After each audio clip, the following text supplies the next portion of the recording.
সবচেয়ে অবাক হয়েছে একটা বিষয় দেখে যে কোনো ইউটিউবারের মুখেই এই বিষয়টা কিন্তু শুনিনি। আমার হাতে যেই স্মার্টফোনটা দেখছেন এটা হচ্ছে Xiaomiর Redmi Note 7 Pro। আমি অনেক রিভিউ দেখেছি, বাংলা, ইংরেজি, হিন্দি যাই বলুন না কেন আমি অনেক রিভিউ দেখেছি। শুধুমাত্র একজন রিভিউয়ার ছাড়া কেউ এই বিষয়টা নিয়ে কথা বলেনি। বিষয়টা কি কারো চোখে পড়েনি নাকি সবাই ইচ্ছে করে এড়িয়ে গেছে সেটা পরের ব্যাপার। তবে এই ফোনটা যারা কেনেন Xiaomi Redmi Note 7 Pro, এটার সবচেয়ে বড় একটা সেলিং পয়েন্ট হচ্ছে এটার ক্যামেরা, 48 মেগাপিক্সেলের ক্যামেরা। কিন্তু এটার সবচেয়ে বড় সমস্যাও হচ্ছে এই 48 মেগাপিক্সেল ক্যামেরায় বা টোটাল ক্যামেরা সেটআপের মধ্যেই। সো বিষয়টা কি থাকুন আমার সাথে জানার জন্য, আমি রিয়া থাকবো আপনাদের সাথে পুরো ভিডিও জুড়ে। আমি সবাই জানি যে Xiaomi Redmi Note 7 Pro কিলার একটা ডিভাইস, বেশ ভালো একটা ডিভাইস। 20,000 টাকার মধ্যে এটা one of the best device. Realme 3 Pro না আসলে এটাই হয়তো বেস্ট ডিভাইস থাকতো এখনও পর্যন্ত। তবে এটার যে ক্যামেরায় সমস্যা সেটা নিয়ে আমি মেজর প্রবলেমটা নিয়ে আগে কথা বলবো। প্রথম সমস্যা হচ্ছে এটার ভিডিও ক্যাপাবিলিটি নিয়ে। এটাতে 4K 30 FPS শ্যুট করা যায়, বেশ ভালো কথা। 1080 পিক্সেলে 60 FPS শ্যুট করতে পারবেন, সেটাও বেশ ভালো কথা, বুঝলাম। 1080 পিক্সেলে 30 FPSও শ্যুট করতে পারবেন, সেটাও বুঝলাম। কিন্তু সবচেয়ে বড় সমস্যা হচ্ছে এটার অ্যাপটার মধ্যে, এটার যে ক্যামেরা অ্যাপটা রয়েছে সেটাতেই হচ্ছে সবচেয়ে বড় সমস্যা।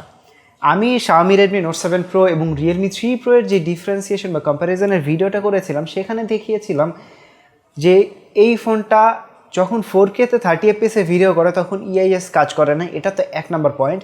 সেকেন্ড পয়েন্ট হচ্ছে, যেটা সবচেয়ে মেজর পয়েন্ট, সেটা হচ্ছে 30 FPS শ্যুট হয় না। এখানে দেখায় যে এটা অ্যাকচুয়ালি 4K 30 FPS শ্যুট হচ্ছে, বাট আমি দেখেছি এটা সর্বনিম্ন 19 FPS পর্যন্ত নেমে গেছে। আমি কম্পিউটারের পিসিতেও দেখাচ্ছি এটা অ্যাকচুয়ালি 60 FPS না বা 30 FPS না, এটা হচ্ছে 20-22 FPS শ্যুট হয়। অ্যান্ড এটা আমি বলবো না যে প্রথম থেকেই শ্যুট হয়। আপনি যখন 5 মিনিট ভিডিও করবেন কিংবা আপনি বাইরে সানলাইটে শ্যুট করবেন, ফোনটা একটু গরম হবে, তখন এই ঘটনাটা ঘটে। আমি Realme 3 Proর ক্ষেত্রে বা অন্য কোনো ফোনের কিছু কিন্তু এটা দেখিনি। এটা সবসময় 19-20-25 FPS শ্যুট করে 30 FPS এর জায়গায়। 1080 পিক্সেলের ক্ষেত্রেও সেম কাহিনী, 40 FPS, 50 FPS, 45 FPS, আমি 40 FPS পর্যন্ত দেখেছি। 1080 পিক্সেল 60 FPS যখন শ্যুট করছিলাম তখন এটা 1080 পিক্সেলে 40 FPS শ্যুট করছিল। অ্যান্ড 1080 পিক্সেলে 30 FPS যখন শ্যুট করছিল তখন এটা 1080 পিক্সেলে 30 FPS না হয়ে 22, 23, 20 FPS হচ্ছিল। আমি আপনাদেরকে দেখিয়ে দিচ্ছি। কি আমার কথা বিশ্বাস হচ্ছে না? ছোট কোনো ইউটিউবারের কথা বিশ্বাস হওয়ার না হওয়ারই কথা। তবে আমি আপনাদেরকে একটা লিঙ্ক দিয়ে দেবো যার কথা আমি বলেছিলাম, যে অ্যাকচুয়ালি এই জিনিসটা ধরতে পেরেছে। সেটা হচ্ছে টেকনোলজি জকির আফরিন সুন্দর। তার ভিডিও লিঙ্কটা আমি আমার ডিসক্রিপশন বক্সে দিয়ে দেবো। এন্ড সে কিন্তু ছোটোখাটো কোনো ইউটিউবার না, হয়তো তার এখন 1 লক্ষ সাবস্ক্রাইবারের মতো আছে, বাট সে কিন্তু C4E টেকের মতো একটা ভালো একটা প্ল্যাটফর্মে কাজ করতো। সো তিনি আরও একটা জিনিস ধরিয়ে দিয়েছেন যেটা আমি প্রথমে খেয়াল করিনি, সেটা হচ্ছে এটার সেলফি ক্যামেরাতে নাইট মোড কাজ করে না। যদিও এখানে গুগল ক্যামেরা ইনস্টল করলে সেলফি মোডেও নাইট সাইট পেয়ে যাবেন, বাট Xiaomi যে নাইট সাইটটা রয়েছে স্টক ক্যামেরায় সেটা পাবেন না। থার্ড যে প্রবলেমটা সেটা হচ্ছে HDR ক্যাপাবিলিটি। যখন এই ফোনটা দিয়ে 48 মেগাপিক্সেলে শ্যুট করবেন তখন 48 মেগাপিক্সেলে কিন্তু এটা HDR ছবি ক্যাপচার করতে পারে না। 48 মেগাপিক্সেলে ক্যাপচার করতে পারে না, এর একটা কারণ হতে পারে এটার প্রসেসর স্ন্যাপড্রাগন 675, যেটা হয়তো এতগুলি ছবি একসাথে ক্যাপচার করতে পারে না।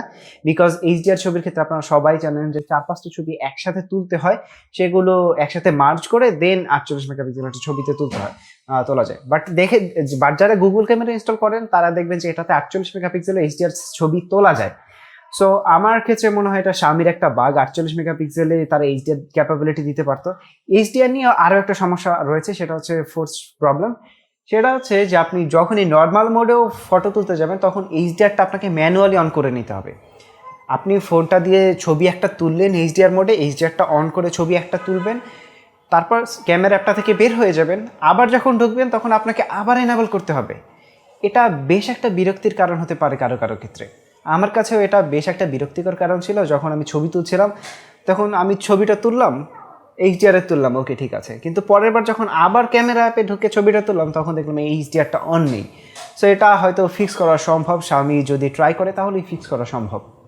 তবে ছবিজনিত যে সমস্যাগুলো, যেমন ছবিতে HDR-এর সমস্যা কিংবা নাইট সাইডের সমস্যা, সেগুলো হয়তো খুব দ্রুতই ফিক্স করা সম্ভব, বা এগুলো হয়তো কোম্পানি খেয়াল করে নেয়, বা এগুলো কোনো একটা সমস্যা হতে পারে, এগুলো খুব সহজেই ফিক্স করা সম্ভব। তবে 1080 পিক্সেলে 60 FPS এর জায়গায় যে 40 FPS হচ্ছে, 30 FPS এর জায়গায় 20 FPS হচ্ছে, 4K-তে EIS নেই, তার উপরে 30 FPS হচ্ছে, এগুলো ঠিক হবে কি না আমি জানি না। যারা দেখবেন যে পিক্সেল 3 কয়েকদিন আগে হলো রিসেন্টলি রিলিজ করলো, যেটা 4K 30 fps ইআইএস সাপোর্ট করে। হ্যাঁ জানি সেটার দাম 50,000 টাকা, তারপরে কিন্তু সেখানে স্ন্যাপড্রাগন 670 প্রসেসর ইউজ করা হয়েছে। সো সেই হিসাব করলে কিন্তু Xiaomi Redmi Note 7 Pro-তেও 4K তে ইআইএস থাকার কথা। Xiaomi শুধু এটা না, আমার কাছে থাকা পোকোফোন F1-এও 4K তে কিন্তু ইআইএস থাকছে না। সো Xiaomi কী করছে আমি জানি না। সো যারা Xiaomi Redmi Note 7 Pro কিনতে যাচ্ছেন তারা এই বিষয়টা একটু ভেবে দেখবেন। অ্যান্ড আমরা ছোটোখাটো ইউটিউবার বলে ইগনোর করবেন না, বিকজ আমি অলরেডি বড় একজন ইউটিউবারের ভিডিওটা আপনাদেরকে দিয়ে দিয়েছেন, আপনাদেরকে দেখিয়ে দিয়েছি কেন এটার ক্যামেরাটা নিয়ে এত বেশি প্রবলেম। আপনি কি ভাবছেন এটা বিষয় নিয়ে? আমি কি বাড়িয়ে বলছি? তাহলে আপনি কমেন্ট বক্সে জানান কেন আপনার এই কথা মনে হচ্ছে। আর আপনি নিজে যদি Xiaomi Redmi Note 7 Pro use করে থাকেন তাহলে এই সমস্যাটা ফেস করেছেন কিনা আমাকে অবশ্যই কমেন্ট বক্সে জানান। এবং আশা করি আপনাদের ভিডিওটা ভালো লেগেছে। যদি ভিডিও ভালো লেগে থাকে তাহলে অবশ্যই লাইক করবেন, যদি কোনো প্রশ্ন থাকে কমেন্ট বক্সে করতে পারেন, এবং অবশ্যই সাবস্ক্রাইব করে বেল বাটনে ক্লিক করে রাখবেন টেক কথন চ্যানেলের। আজকের মতো টাটা, বাই বাই, দেখা হবে পরের কোনো ভিডিওতে।